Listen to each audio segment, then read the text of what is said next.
Hi friends, இன்றைக்கி தைப்பூசம் எதுக்காக கொண்டாடப்படுகிறது அப்படின்னு தான் பார்க்க போகிறோம். தேவர்களுக்கும் அசுரர்களுக்கும் போர் நடந்திருக்கு. அப்போ தேவர்களால் அசுரர்களை வதம் பண்ண முடியலன்னு சிவபெருமான் கிட்ட சொல்லியிருக்காங்க.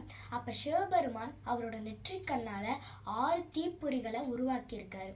அந்த 6 தீப்பொறிகளையும் 6 குழந்தைகளாக உருவாகியிருக்கு.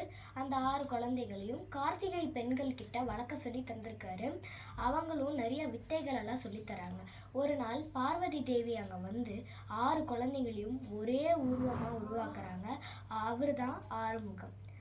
அப்போ என்ன ஆயிருக்குன்னா, அவர்கிட்ட அவரோட சக்திகள் எல்லாத்தையும் பயன்படுத்தி பார்வதி தேவி வேலை கொடுக்குறாங்க. அன்னைக்கு தான் தைப்பூசம் அப்படின்னு சொல்கிறாங்க.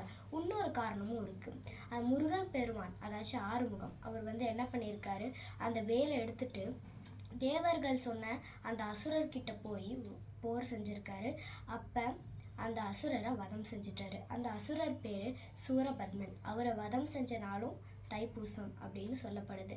இந்த வீடியோ பிடிச்சிருந்துச்சுன்னா லைக் பண்ணுங்கள், ஷேர் பண்ணுங்கள், கமெண்ட் பண்ணுங்கள். தேங்க்யூ.